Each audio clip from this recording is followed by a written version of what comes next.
Looking to hit the open road for some adventure this summer? Want to know the best spots to camp and what essential hikes you should tackle? Or maybe you're hopping a flight to Rome and taking in the sights. From the Vatican to the Pantheon to the Trevi Fountain, there's so much to do and see. From backpacking for a week in the wilderness to exploring a new city over a long weekend, Moon Travel has you covered. Moon Travel is the travel guidebook publisher for ethical travel. Don't spend months trying to build the perfect trip when you can do it all with Moon. Whether you are taking a short road trip, exploring a European city, heading to a national park, or traveling to South America, Asia, or beyond, make sure to pack a Moon Travel Guide with you. For a limited time, our listeners can get 20% off their order of Moon USA National Parks book by author Becky Lomax by using code GAZE when you shop through Hachette Book Group using the link in our show notes. That's code GAZE, G-A-Z-E, for 20% off your copy of Moon USA National Parks. Head to our show notes to check it out and see Moon's entire collection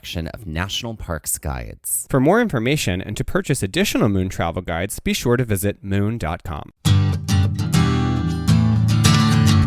Check 1, 2. We already did that, girl. Season we 6. did that season 6. We did that 5 minutes ago.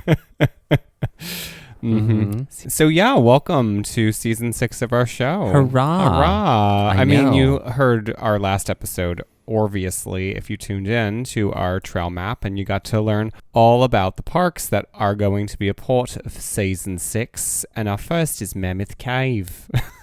That was a lot of different accents. You started out from like I'd say maybe South London, and then you migrated over to like Perth. Wait, that's in Australia, right? Yeah, something like that.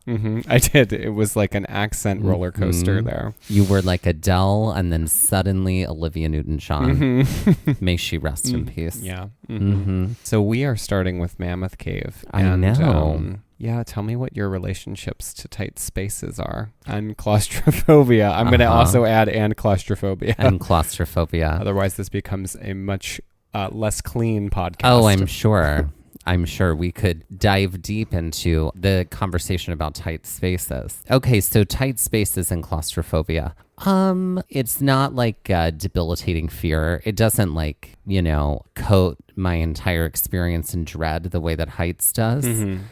Don't love them. Well, I'll tell you, I mean, I feel like I've told this story on the show before about seeing that movie, The Descent. Oh, yeah. And watching them crawl like through extremely small, narrow spaces, moving like 1 inch at a time. And then they hear like a rumble. And I'm just like, at any point in time, something could like obstruct your ability to either move, your ability to continue on, or your ability to go back the way you came. And then you're stuck and you starve forever. You know what I mean? Like, or the cave creatures get you. Or in the case of that film, the humanoid cave creatures do come and get you. But no, I don't love it, but like elevators don't bother me. Yeah. You know? How about you? No, it's never something that has really struck a chord in my fear guitar, as it were. I feel like I've read books or seen, movies or TV shows where a character is like claustrophobic, and that plays very much so into the plot of the, and I'm like, I just can't identify with this because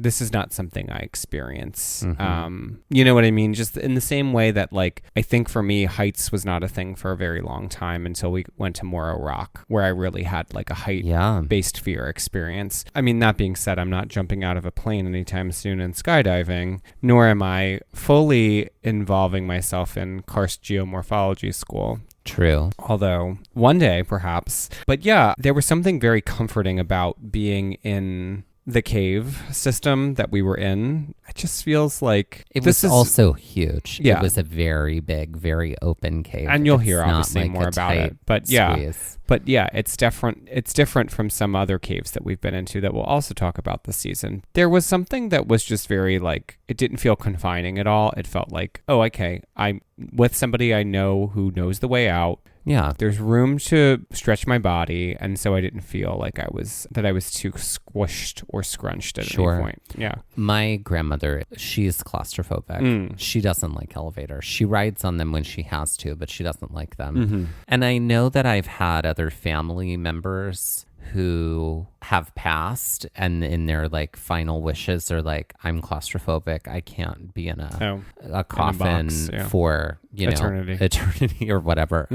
Please don't do that to me. That's fascinating to me. I'm like, I get it, but also. Right. But also I'm a little bit like I also understand the like want to like not be like put in a dark box and buried in the ground. Oh yeah. I mean, you know what I mean? Burn me up or make me into a tree. I get it. But like, I mean, isn't death enough?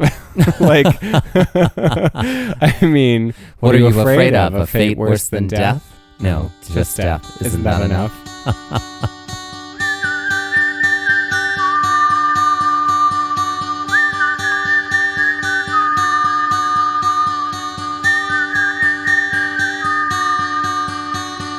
Looking for adventure, I want to follow on the trail, or get a little lost and let the wind fill my sails. Get up when the stars still fill the sky, don't wake the sun, there's so much to be done, and the day has just begun.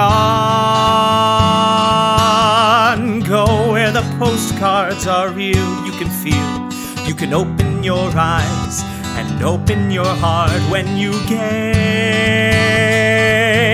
at the national park. Follow you there. At the national park. At the national park. Follow you, I'll follow you there.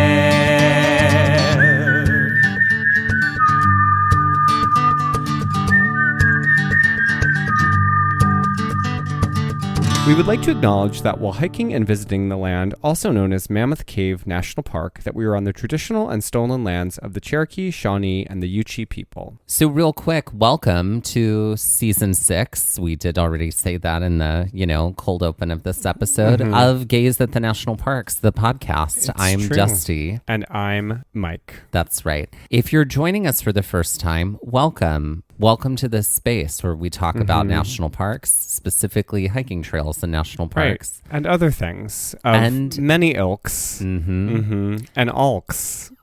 And elks. We have talked about elks. We have talked about elks, yes.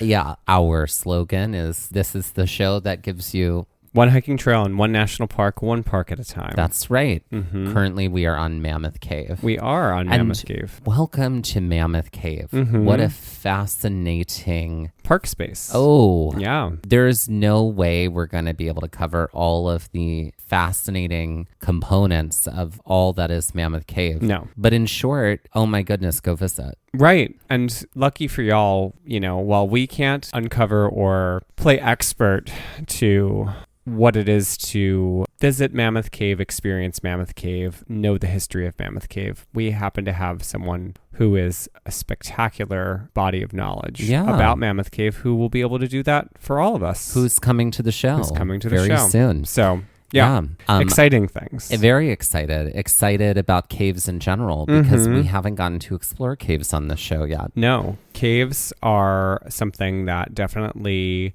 I guess maybe the cold open should have been or could have been, what has your experience with caves been prior to our caving experiences in the national parks? Well, I do have to say, before I answer that question, I do need to acknowledge the fact that if you're hearing popping and if you're hearing loud sounds, right, there are some people who have made the choice to do fireworks in the middle of August, because that's where it's the end of August. The end of August right now. Outside for reasons I'll never understand, other than they think they're great. They want to kill birds. But I am not a fan of fireworks. No. I'm okay if we never ever do fireworks again. Do you know what I think of when I think of fireworks? I think of birds dying.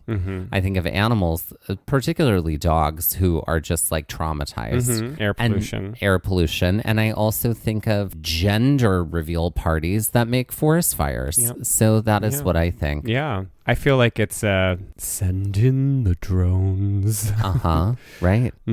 Oh, that was when I was working today. That song was Send in the Clowns? Send in the Clowns was an on hold song for someone I called today. Send in the Clowns. I was like, wow, they got the rights to Sondheim up in here. All right. Anyway, what was your experience with caving before we came to caving in the national parks? Caves. I mean, well, grew up in Mississippi. Not that there's a ton of caves there. I don't know if there are caves there or not. I never really went into You weren't any. a cave explorer. Not in Mississippi. However, the closest national park that we had was Great Smoky Mountains. Those are mountains, obviously. But not far from there are some caves that one can experience. And I did Ruby Falls, which is a site that people go to and see all the time when you're going from Chattanooga to Gatlinburg. But it's inside of a cave. So you have to travel through a cave in order to see it. And it's like a pretty spectacular waterfall that's inside of a cave. Look at you being So that's been my cave experience. Caver. That's right. Up in here. Up I feel in like here. that's what you've been saying a lot. This episode is up in. Up in. Up in. That's right. What about you? I did some caving experience with my brother's Boy Scout troop when I was a kid, because I think my mom was, or Cub Scout troop, because my mom was like a den mother or did something of that effect, or we just went on the trips with them. I was very young, but I do remember going to a few caves and finding them to be like really interesting, but those are like the vague past memories that stretch beyond my memory keeper's daughter's limit. Weren't there caves in Shenandoah, like near where we were in Luray? Oh, the Luray Caverns. The Luray Caverns. But we didn't do them. Yeah. Which we should. At some Perhaps point. when we head back to Shenandoah. Lady Luray will be calling our name. Maybe so. She will. So Mammoth Cave was long on our list of parks to visit. So this trip that you're hearing about to Mammoth Cave was part of our large 10-park, 5-week national park road trip that we did in the summer of 2021. And this season will sort of wrap up all of the rest of those parks. That's true. We hadn't talked about yet, along with some other ones that we've more recently been party to visit. That's right. It was part of like the eastern swing of this section of our trip. We had left New Jersey and traveled sort of across the top of the states all the way To Glacier in Montana. Then we came down through Wyoming, then over to South Dakota doing parks along the way, and then eventually finally down to Missouri and then Kentucky, which brought us here to Mammoth Cave. So it was toward the end of our trip. Yeah. I'd say like it was last week and a half, maybe. in the last week and a half. Yeah. In order to see Mammoth Cave, you have to have tickets to actually go into the cave. There are miles of above ground trails, but part of the allure of this park is the cave itself. So it's something that you want to do, and it's something that you should look into and book well in advance of your visit so you're not missing out. You can book your tickets on recreation.gov, and while you can buy tickets when you get to the park, you may not be able to get to them day of, and even if you are, the pickings might be slim. That's right. There are tours that you can book yourself on where you can There's see a number of them. different parts of the cave. Yes. So that is what we did. Now, every national park is very different. Every national park does ticketing and tours in completely different ways. And or not at all. Or not at all. Yeah. And up to the park staff of how they decide to arrange that. And just because something else is also a cave doesn't mean they're going to operate in the same way. And in this example, Wind Cave operates totally differently. Yeah. Like in order to see, like they're entirely like, or at least when we went there, day of, show up, make a line, and if you're not in the line, then you don't get a ticket kind of thing. Essentially, yeah, it was very strange. And I mean, we'll talk more about this when we talk about Wind Cave this season. But yes, a very different process for getting into the caves. So it's definitely, and again, things may have shifted since we've been there 2 years ago. And by the time you listen to this podcast in the year 2050, things might be very different too. So, you know, when we're on season 55 of this show, but that doesn't track math-wise. But anyway. It doesn't. No. It doesn't. But anyway. So we did, when we were doing our booking ahead of time, we booked 2 tours for Mammoth Cave, and that included the River Styx and the History Tour. In this leg of our travels, our last week and a half, because of the scale of the parks that we were visiting in this band of parks, so that includes Badlands, Wind Cave, Gateway Arch, and Mammoth Cave, we tended to kind of make our visits to each of those parks only a day or two. We'd spend a lot of time earlier, probably in our first 4 or 5 parks, with at least like multi-day trips, like 3 to 4 days up to a week. But we were kind of down to a day or two in each of these spaces because they were smaller and they were a little bit more digestible in that amount of time. While we do love hiking trails and we do try to prioritize them, when it came to visiting Mammoth Cave, we really wanted to spend as much time in the cave as possible. There are some great hiking trails up on ground level. They are in and around the Green River. There are over 60 miles of trails up there that one could do. And I'm sure they're wonderful and beautiful. We've heard that they're great, but we did not get to do them. And so none of our episodes will be about any of the trails up on the ground level at Mammoth Cave.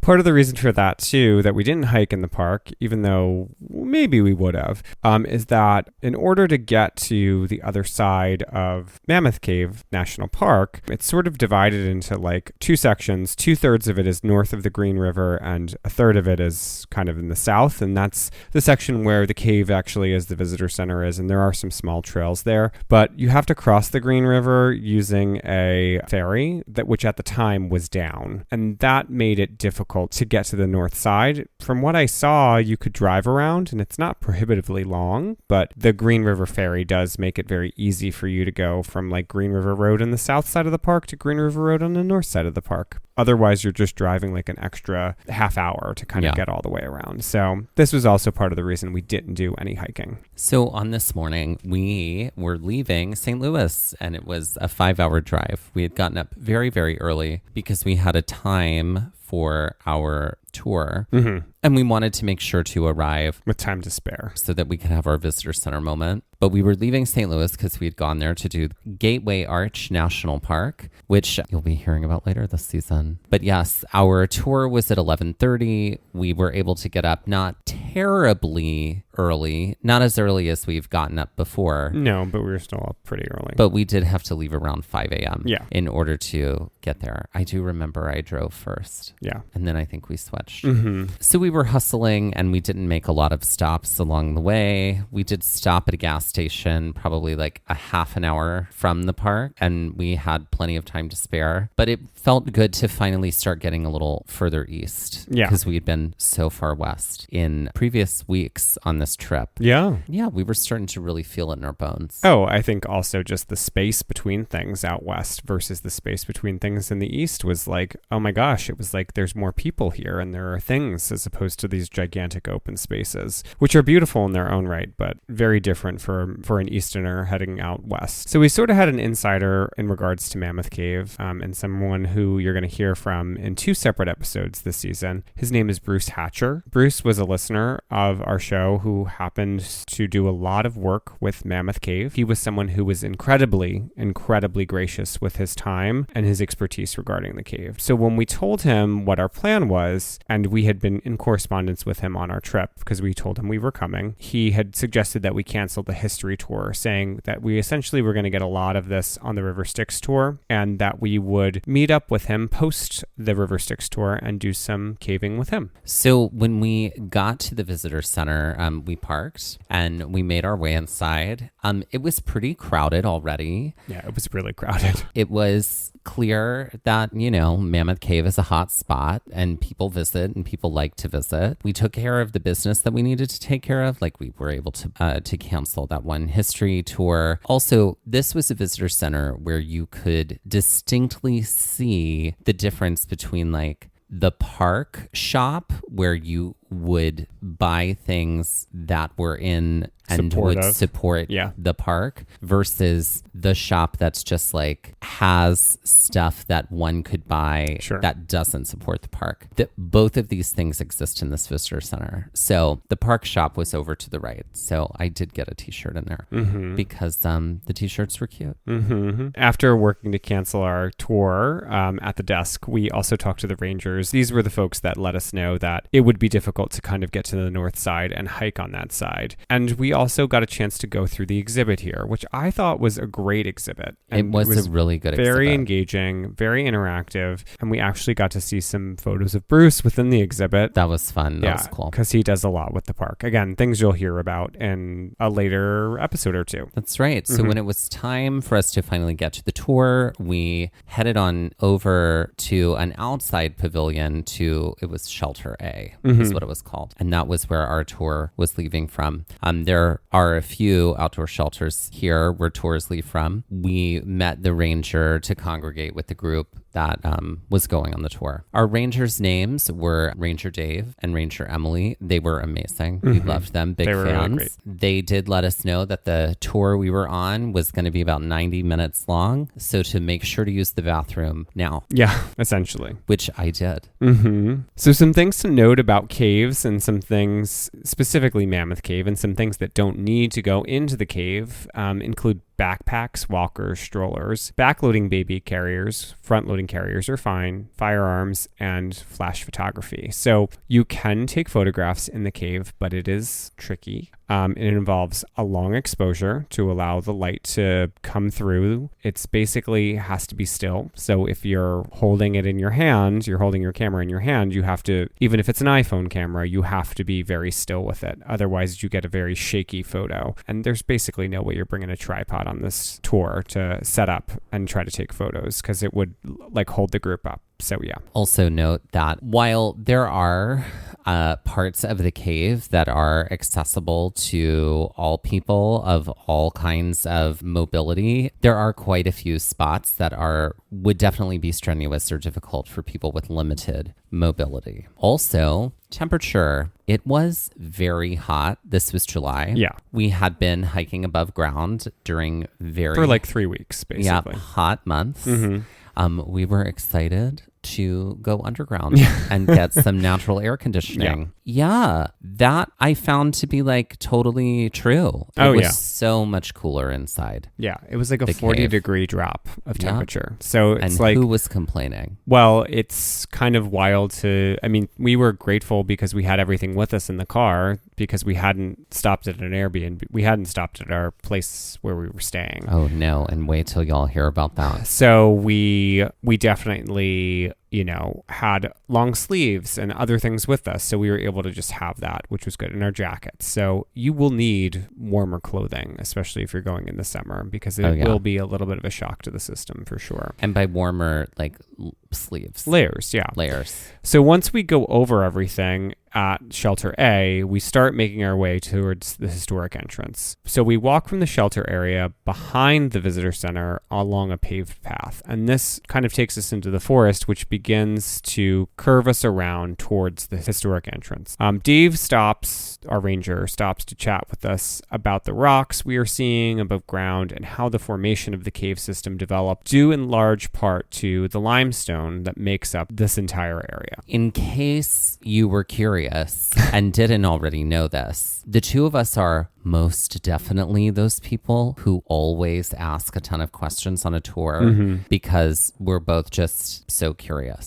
I mean, did you hear that this was season 6 of a podcast that involves quite a bit of travel and quite a bit of research and quite a bit of curiosity in order to even get produced?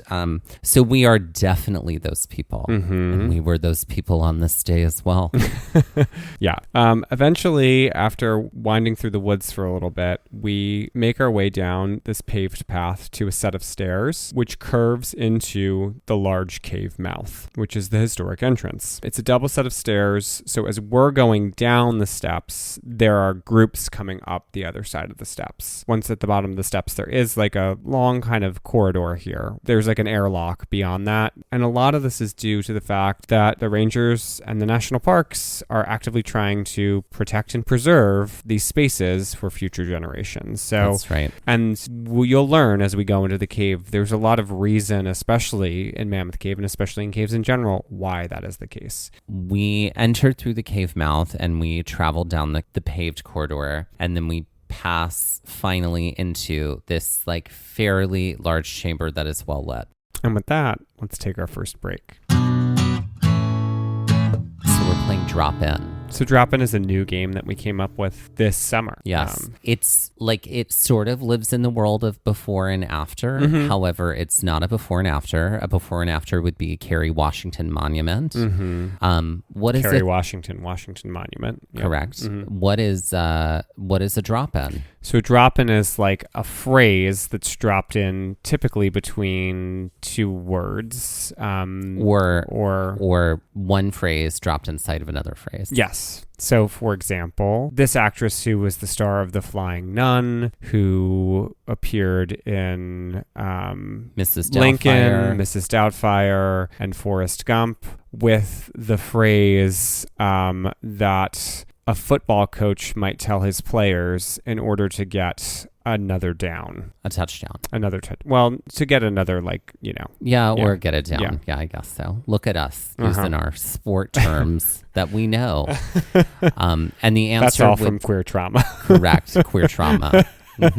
Things we were forced to know in order to survive. The answer would be... Sally, get the ball down the field. Right. So Sally Field is her name, Yeah. but get the ball down the field is a phrase. And it's sort of like you just pry open the space between Sally and field and you drop in, get the ball down the field. Mm-hmm. So, okay, I've got 3. So Dusty's going to play this game with me because I'm tired and he's got 3 and I got none. Great. Good. Are you ready? Yeah. Okay. So the movie that gave us Anne Hathaway with this animated film by Studio Ghibli dropped in. What is Princess Mononoke Diaries? Correct. Well, what is the Princess Mononoke Diaries? Okay. Correct. Mm-hmm. Look at you go. Mm-hmm. Okay. So here's another one. Are you ready? Mm-hmm. All right. So this novel by our favorite queer sister, Oscar Wilde, this gothic novel by Oscar Wilde with this actress, star of Dirty Dancing,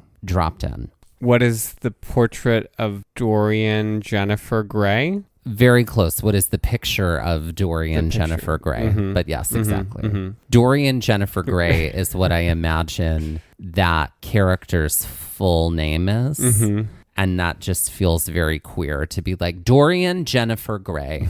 Mm-hmm. I need you to look at yourself right now because you're looking old Mm-hmm. and you're not actually old. Well, I feel like Dorian Gray could easily be Doreen Gray, like as a drag queen. Oh, yeah. Mm-hmm. Yeah, or a Dorian Gray. A Dorian Gray. Mm-hmm. Yeah, and that's very easy to do that. Yeah. Okay, great. And then finally, the third one. Are you ready? Yep.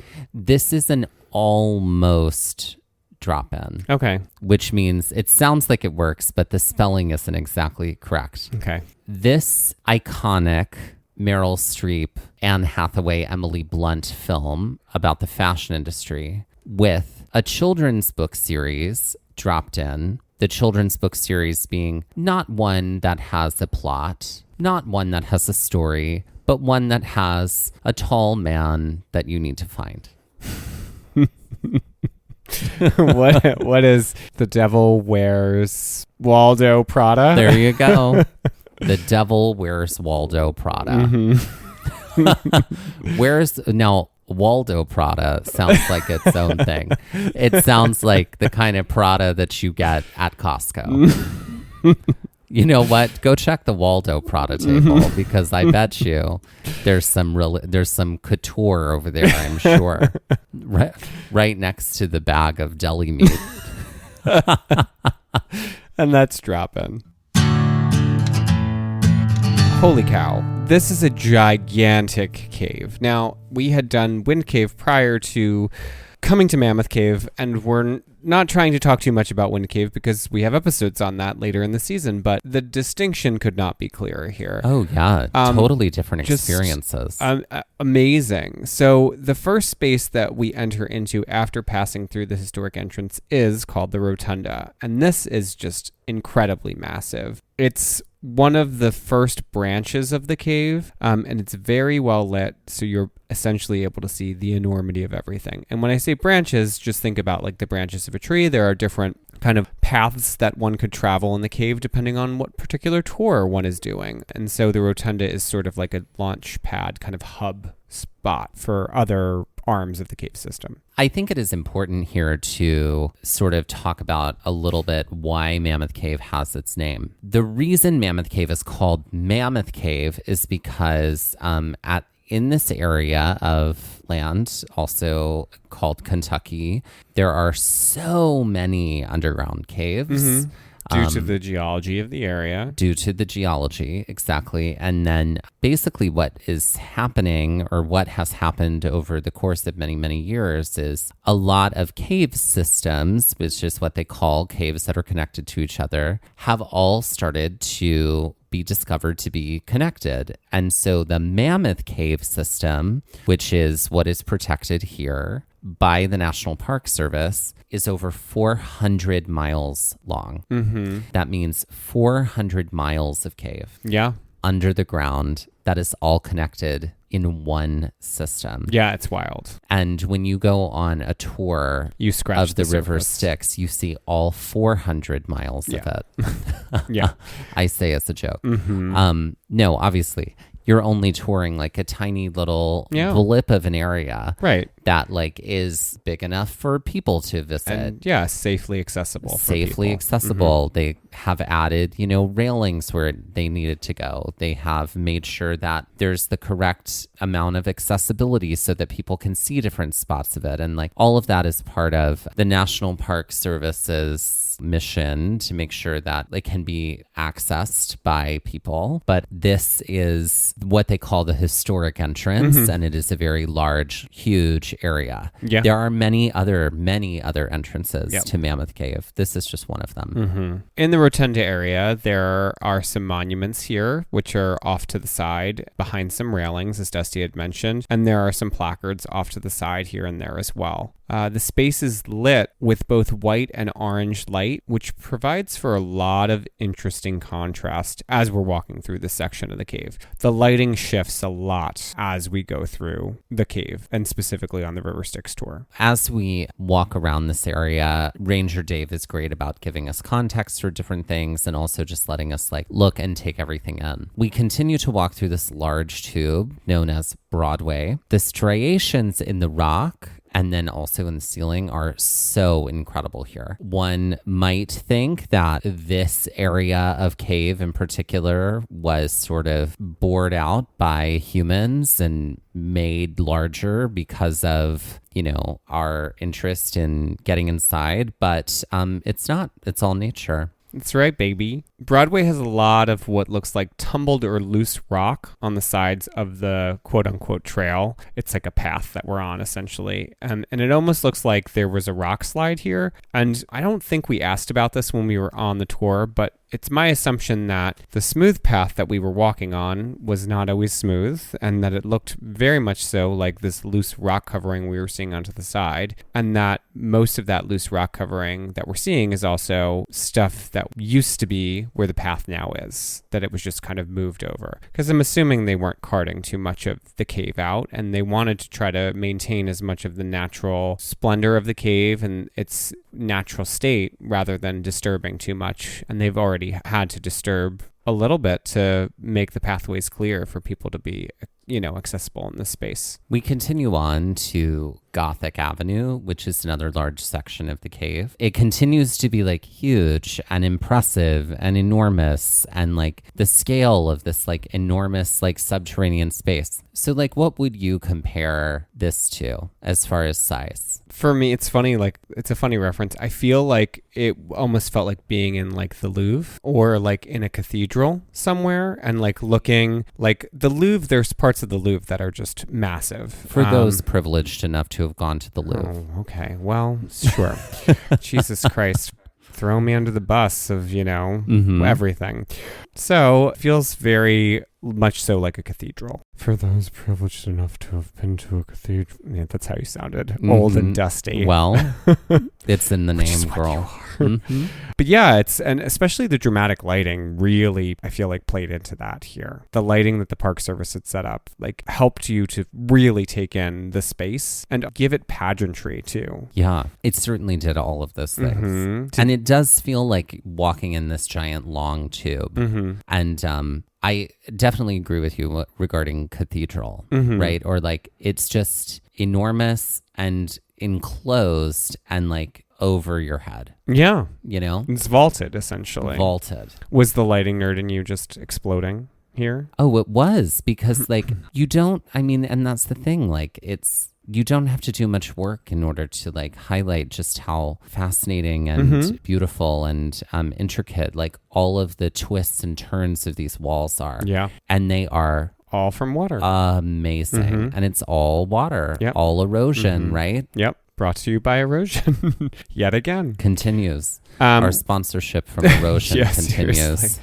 We continue walking down this long tube, and I really enjoyed the fact that while on this tour, while both rangers really answered questions and, you know, were there to kind of just spout information, you know, that one would give on a tour, there was plenty of time for us to just kind of take everything in and just gawk at the cave itself. And really, most of the time when we were stopping, it was in spaces that were large enough so that the rangers could address all of us at once. There was a lot of just walking and wondering and being curious about the cave system. As we continue down this hallway, we eventually end up at the giant's coffin. Now, caves are where giants are buried. That's right. Yep. And giants are this real. This was the Jack and the Beanstalk giant. It's true. Not to be confused with the other giants from other fairy tales. On your way up high in the world below. There we go. We don't exactly know how each one of these got its name, but the rule of thumb tends to be when a new piece of cave is found, whoever was looking for it, or, you know, like stumbles if it hadn't been named yet, then that person gets to name it, and that's what it gets named on the map rights. or whatever, naming, all that kind of stuff. But there are a lot of spots in caves that end up getting named, is what I have gleaned from my experience in caves. So we had come upon the giant's coffin, and it is a gigantic boulder. It is 48 feet by 20 feet by 8 feet. It's really wild to see like this giant rock inside of this already enormously cavernous space, but it was even more interesting to see names scrawled into the surface of it. And as we continued past the coffin, we start to see more names scrawled into the rock, and some are etched in with other stones, while others are created through candle smoke, which leaves stained writings on the cave ceiling. Dave talked about this practice, some of which was done by early cave explorers to mark and map the cave, while much of it was natural vandalism, like carving your name into a tree trunk, something the both of us hate vehemently. Oh, yeah. Y'all, like, tattoo yourself. Don't tattoo a cave wall. Or a tree. Don't tattoo a tree. Yeah. From here, we head deeper into the cave, and this is where things start to get even more interesting, because we start to leave the very wide, grandiose passages behind, and instead, we find ourselves in a series of much smaller, tighter passages. Now, all of this to say, we definitely weren't feeling claustrophobia too much. I guess one might feel it a little more in Wind Cave than here in Mammoth Cave. We did pass through a section named Fat Man's Misery. There was another section known as Tall Man's Misery, which the two of us definitely had to squat to walk through. So these passages in the cave definitely felt a little eerier and spookier. And then they definitely... Like a theremin. What is it called? What's the instrument? Theremin. Theremin. You need to play like a theremin here. Exactly. Right. And then a thermond. Theremin is from New River Gorge.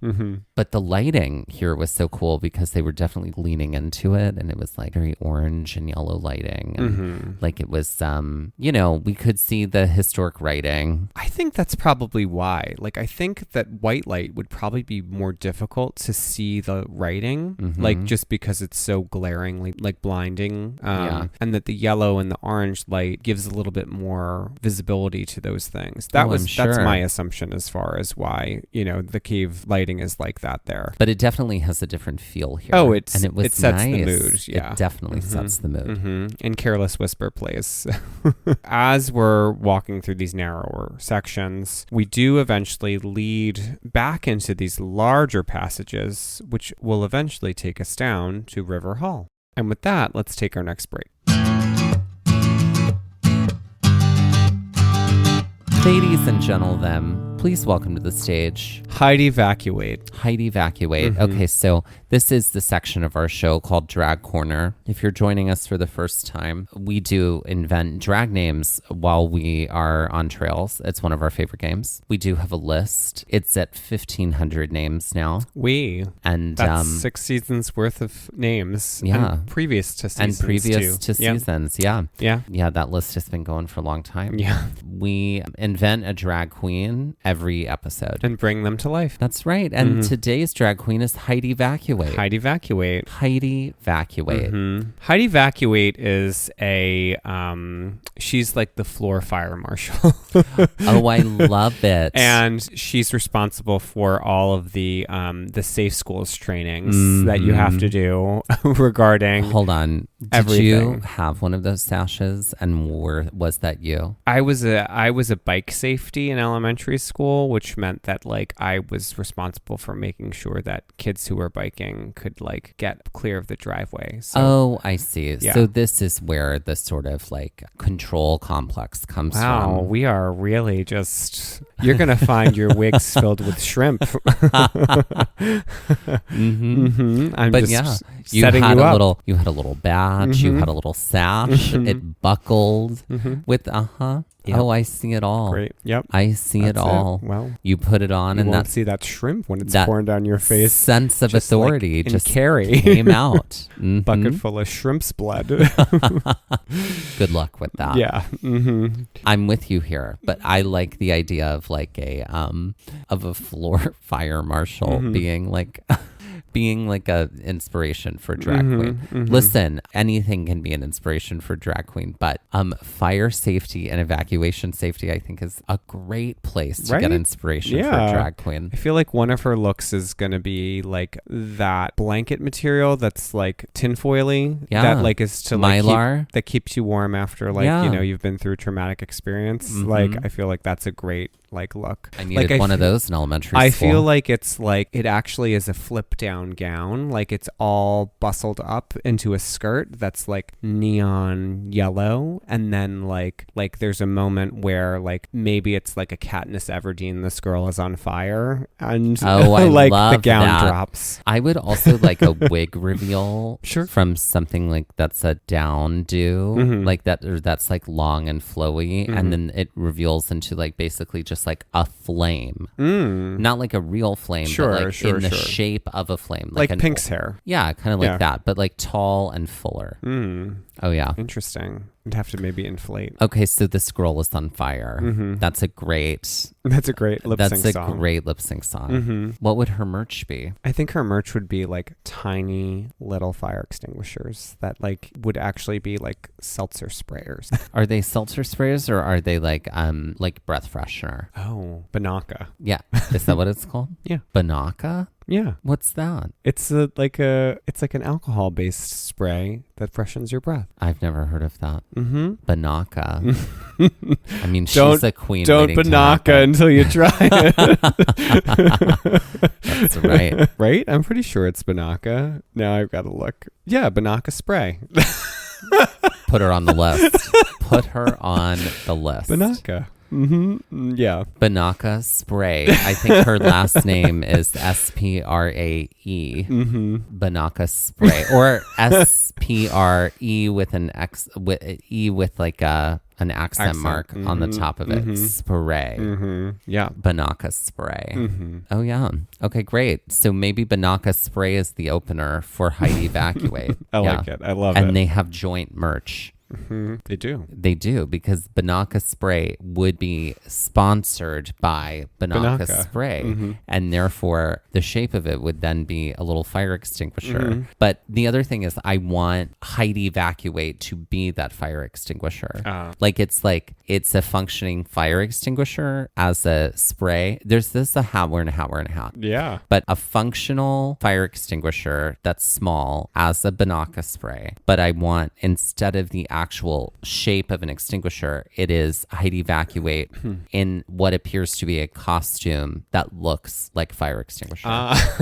You really, that is layers. It is. Yeah. But it works. We can have it. We want it. Right. Mm-hmm. That's right. That's right. Mm-hmm. So, ladies and gentlemen, we know what downs are, all because of it. Welcome to the stage. Hide evacuate. Okay, so after a little more walking, we make our way into River Hall. This is essentially like a sloped room, and it's kind of like on the medium size as it leads down to an overlook to the river. And we say medium as compared to like Broadway, the other or, giant, like cave parts of this cave, but bigger than Fat Man's Misery and Tall Man's Misery. So as we enter into this hall, there's a series of benches that the entirety of the tour is able to sit on and fit onto. And so this allows for a little bit of rest and also some time to talk about the cave and the geology of the system. And I know we keep referencing that, but we're going to have a whole episode where we really kind of dive into that when Bruce is on, so I'm not diving too deeply here. We learn about a little bit more about what karst terrain is, which is essentially what the cave system is made of. And the flow of groundwater. We learn about the space that we are sitting in, that it actually does flood. It's one of the parts of the cave that does flood. And so there's behind us, as we're sitting, there's a ladder to kind of climb up, and there's a marker on that. I remember them pointing out like where the high water was at a specific point. So this room does essentially fill with water if conditions are right, essentially. So River Hall is the convergent point of two parts of the river system. The ceiling here has has this interesting relief to it, and it is also very well lit, and it almost looks like ripples across pool water at night when like a pool like light is on. Like for those of us who are so privileged to have a pool light that they've experienced at night. I guess so. I mean, you wrote this here. I So, knew that this was all just come back on me. But, I mean, you know. we're Your Honor, she's reaching. She's reaching. Now I'm just being, Okay. No, vicious. Yeah. You are. Yeah. You are. And if she's you didn't reaching. notice, I have my sash and my badge on. You do. Yes, you do. You have your hallway monitor That's sash right. on, and you're like, get back to class, or I'm writing you a note. So after sitting here for a bit, we're given flashlights and lanterns, and we proceed further down to the river area. And this just looks like essentially a pool at the bottom of a pit, but it is in fact flowing water. There's a railing here that continues further and further down a sloped ledge and along this pool. This is where Dave tells us that there is a sunken boat here, and we're all directed to point our lights at the boat in the water so we can kind of get a better look at it just below the surface of the water here. I can't remember how the boat got there, but I imagine it was from an exploration of the cave. Obviously, the cave system, again, water fluctuates here. The water was particularly high in this sort of pool area that we were seeing, but I'm sure at other points it's lower, and there are sections that you're able to get underneath what was viewed as like the edge of the pool here, but that's not something that we were able to see at this point. Also, Dave took a moment here because it's particularly echoey here in this part of the cave. And he was like, you can harmonize with yourself. It's the only place where you can harmonize with yourself. So he like threw out like 3 notes really loudly. And then you could hear the echo of all 3, and like all 3 were in harmony together, right? So he like made a chord. So we all did that together.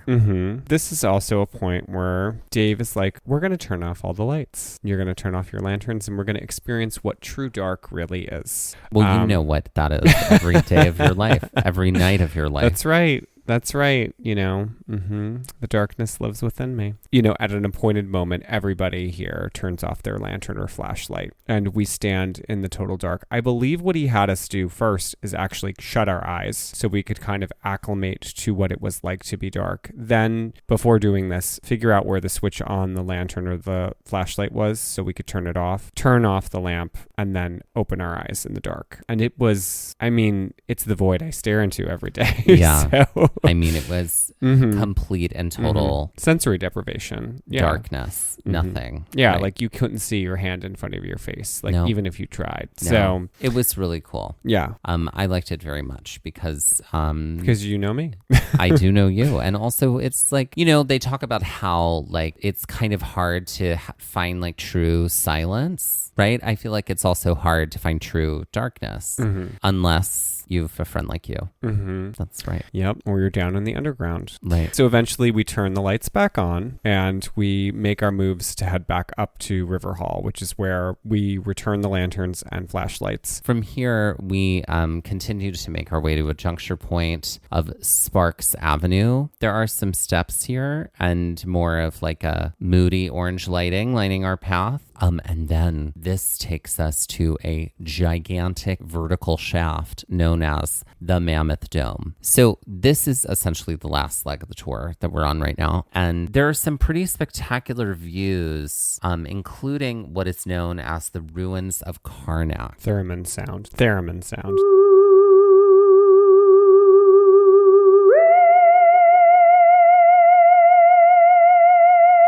The ruins of Karnak is essentially what is the power of water eroding the walls of this giant shaft and creating what look like temple columns. And it's wild to see. There were some incredible formations throughout the cave, but this is where I really feel like you sort of get that. It's not stalactites, but it kind of feels like it. Like it's that kind of like drippy, castle-y kind of feel. Yeah. Where we're really seeing that in the cave here. The wall is just very impressive limestone carving, and it's really just all done through the power of water. Erosion strikes again, everybody. But the impressive human-made feature here is the tower, which is a set of metal stairs which takes you back up to the level of the rotunda, which is 200 feet in height. So it's metal stairs that sort of like go circular around. Well, it's not like a spiral staircase, but yeah, no, it's like but a, it's like it's like a fire tower kind of staircase. Like a fire tower. It's sort of like that. Yeah. It's like straight up for 200 feet. And how did that make you feel? Honestly, like it was a sturdy structure. Yeah. So that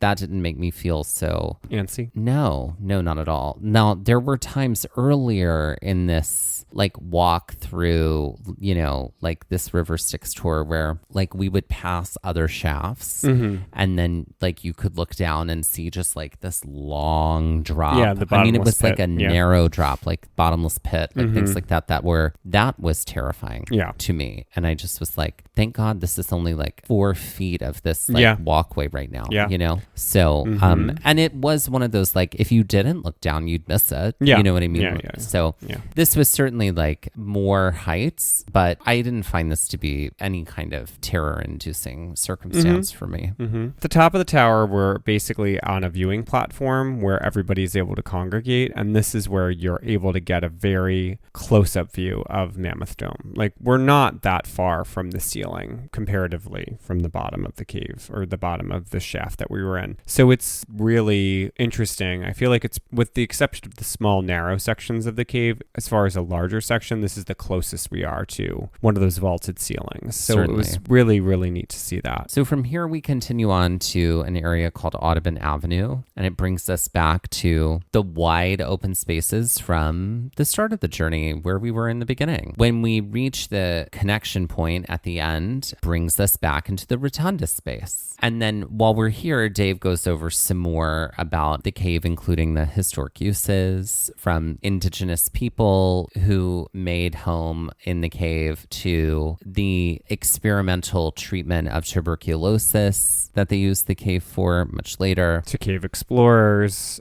So he touched on a lot. I mean, it was a lot to digest in the hour and a half that we were with him. After making it through the rotunda, we walked back through the main entrance of the cave. This time we had to stop and wipe our shoes on soap pads, which helped to combat white nose syndrome in bats. So that was something that is very important, especially here at Mammoth Cave, trying to stop the spread of this white nose syndrome, which is a fungus in bats, and having that transfer from bats in different areas. So that was sort of our way out through the airlock, is over soap pads. And we essentially continue through that corridor that we started at the historic entrance with the rest of the group and made our way up to the stairs Stairs, which is where we were supposed to meet Bruce, who we were meeting for the very first time.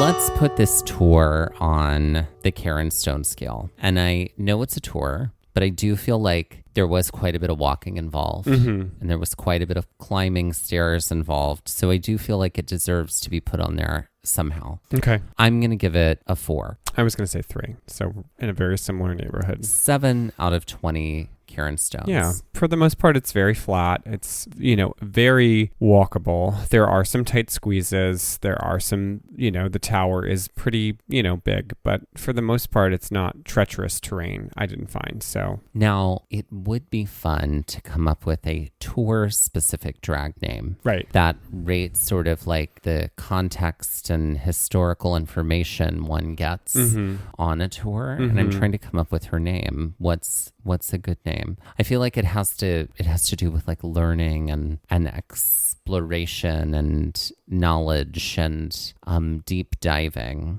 like the Miss Frizzle of it all. Yeah, Miss Frizzle came to mind. But Frizzmizzle.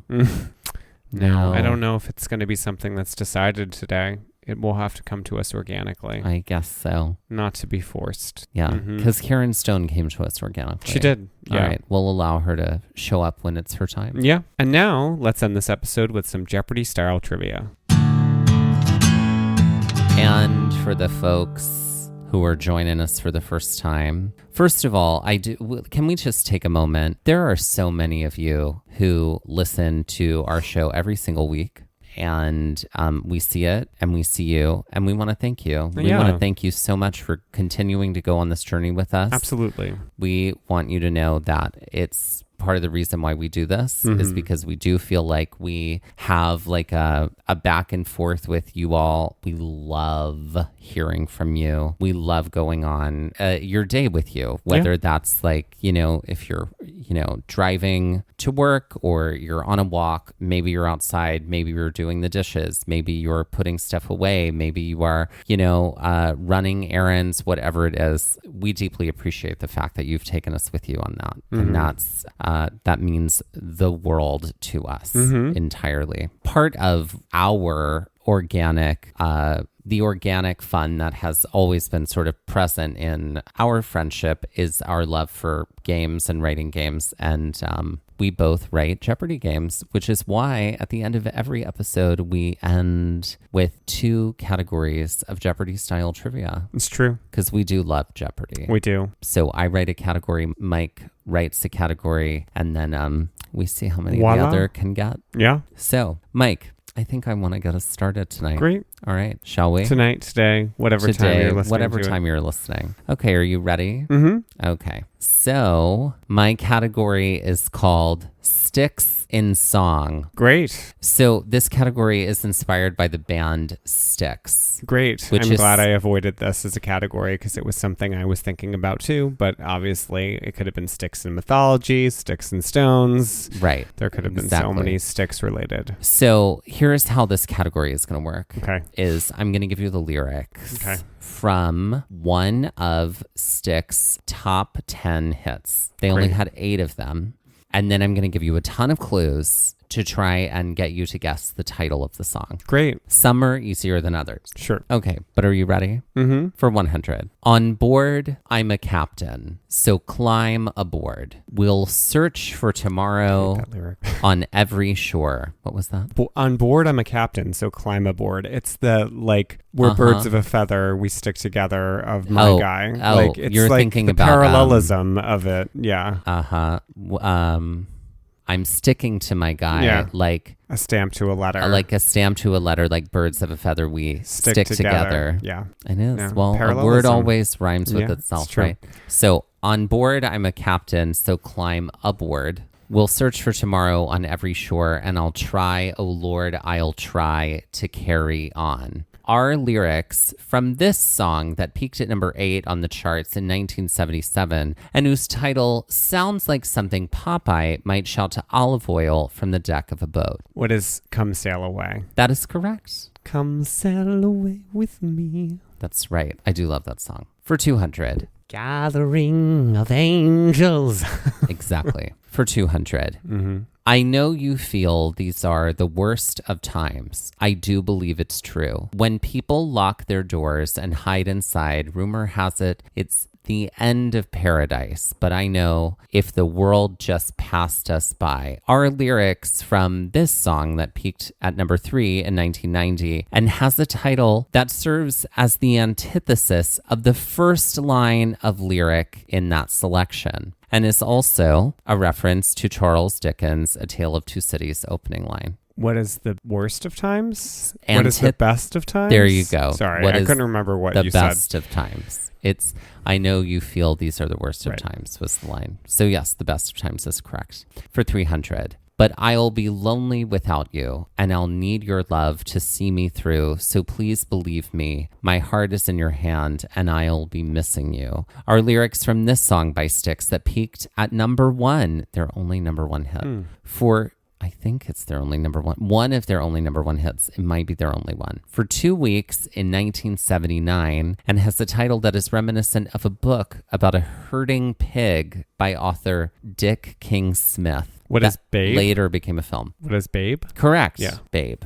That's right. And that's my favorite. And for 400, I've got a secret. I've been hiding under my skin. My heart is human. My blood is boiling. My brain, IBM. So if you see me acting strangely, don't be surprised. I'm just a man who needed someone and somewhere to hide to keep me alive. Our lyrics from this Styx song that peaked at number 3 in 1983 and has a chorus whose first line starts with the Japanese phrase, domo arigato. What is Mr. Roboto? Correct. Yeah. Can't believe that wasn't higher. I know. Secret, secret. I got a secret. That's right. And finally for 500. I know so much Styx. Right? Right. Styx I always sang forget. a lot. They did. Right? Yeah.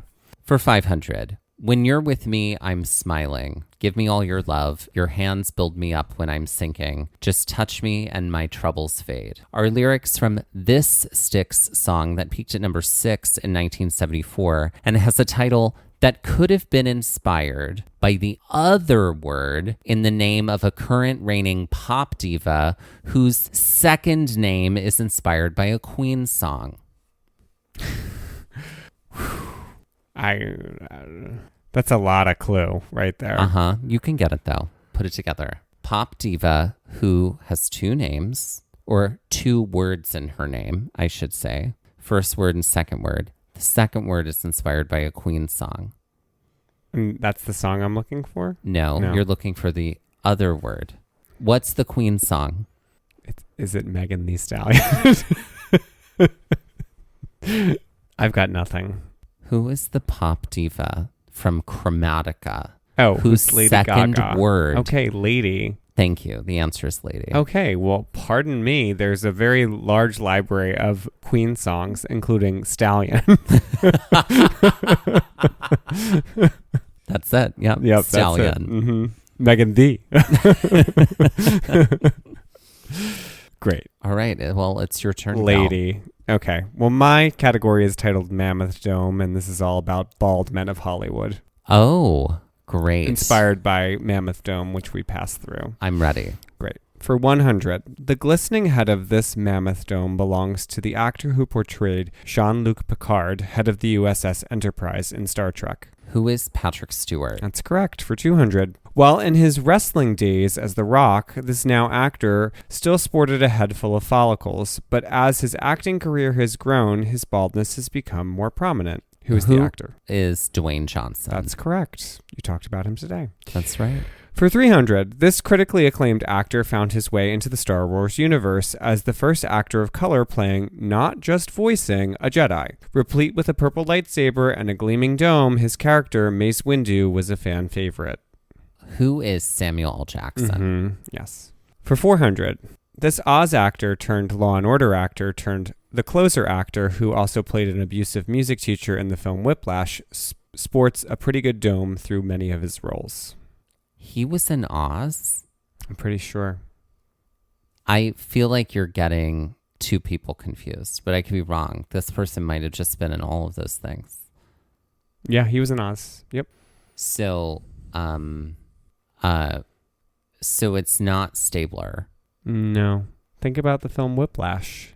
Right. I know. Okay. Yeah, that's the actor. Sorry, Yeah. but you said this actor was in Law and Order and also Oz. But And the so closer. is Stabler. Yeah. And he's also bald Yeah. now, but Yeah. not Stabler. It's not Christopher Maloney. No, it's not Christopher Maloney. Daddy Maloney. No, this is, and I can't remember his name right now. He's a very good actor, but I don't remember his name. Who is J.K. Simmons? J.K. Simmons. Mm-hmm. Perhaps best known for his role as Rose's awful fiance in the film Tionic. In the film Titanic, this actor, who sported hair for his role as Cal, later shows up bald in the film Zoolander, where he has a small cameo playing himself. Who is Billy the Zane? Is Billy the Zane, exactly. And that's Mammoth Dome.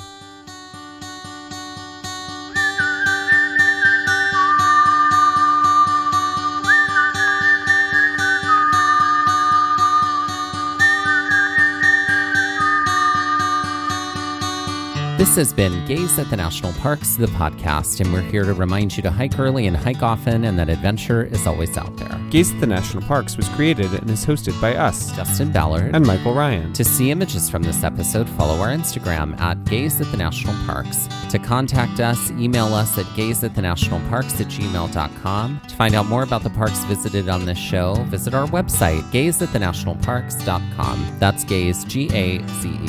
All original artwork featured on Instagram, on our website, and in the Gaze Shop is by me, Michael Ryan. All original music was written and performed by Dave Seaman and Mariella Klinger, with Sean Sklios on guitar. Our music producer is Skyler Fortgang. This episode was edited by me, Dustin Ballard. We would also like to acknowledge that while recording this episode that we are on the traditional and stolen lands of the Lenape people, also known as Ocean County, New Jersey.